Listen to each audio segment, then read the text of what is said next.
নমস্কার, আমি সিমরান। আমার নতুন দিনের একটি গল্পতে তোমাদের সকলকে স্বাগত। আশা করছি সবাই খুব ভালো আছো। আজ 18 তারিখ। তোমরা তো জানোই যে আজ সকালেই আমরা কলকাতায় ঢুকেছি, আবার আজ রাতেই বেরোনো আমাদের বারাণসীর উদ্দেশ্যে। সন্ধ্যে এখন প্রায় 8:30। আমরা বেরিয়ে পড়েছি স্টেশনের উদ্দেশ্যে।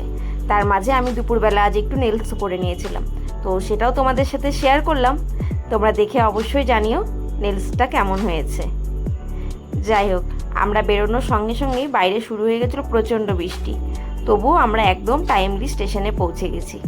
এদিকে বাবা আমাদের জন্য নিয়ে চলে এসেছে একদম গরম গরম কফি খেয়েই আমরা ট্রেনে উঠে পড়ব। আর ডিনারটা আমরা বাড়িতেই সেরে নিয়েছি, কারণ ট্রেনটা আমাদের অনেকটাই লেটে ছিল, তো সে কারণে স্টেশনে বা ট্রেনে গিয়ে খাওয়ার আর ঝামেলাটা করিনি। রাত্রি 11:15 নাগাদ এই ট্রেনটি কলকাতা স্টেশন থেকে ছাড়ছে, সকাল 10টায় বারাণসী জংশনে ঢোকাবে বিভূতি এক্সপ্রেস।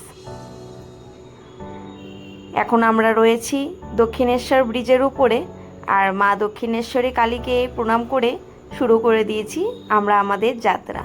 তারপরেই ঘুমিয়ে পড়েছিলাম। সকাল সকাল ঘুম থেকে উঠেই বাইরের এই সুন্দর দৃশ্য, মনটা একদম ভরে গেল।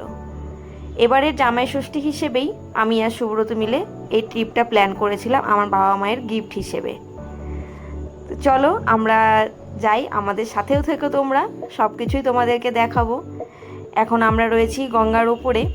এখান থেকে খুব সুন্দরভাবে নমঘাটটা দেখা যাচ্ছে, ভীষণ সুন্দর লাগছিল। সামনে থেকে দেখলে হয়তো তোমরা আরও ভালো মতন বুঝতে পারবে। আর নমঘাটটা ক্রস করেই চলে এসেছি এখন আমরা কাশী স্টেশনে। এখানে কোনো স্টপেজ নেই, তবে কাশী স্টেশন থেকে বারাণসী জংশন প্রায় 10 মিনিট মতো লেগেছিল। এই যে আমরা চলে এসেছি স্টেশনে। চলো এখন নামি, এখান থেকে যাব আমরা আমাদের রুমে। আমরা কোনো হোটেল বুক করিনি, এয়ারবিএনবি বুক করেছি, তো সেখানেই যাব। তোমাদের সাথে সেটাও শেয়ার করব, কোথায় কোথায় ঘুরছি সব কিছুই তোমাদেরকে দেখাবো। তার জন্য তোমাদেরকে কিন্তু আমার সাথে থাকতে হবে। সবাই খুব ভালো থেকো। দেখা হচ্ছে নতুন আরেকটি ভিডিও নিয়ে। আজ আসছি, বাই।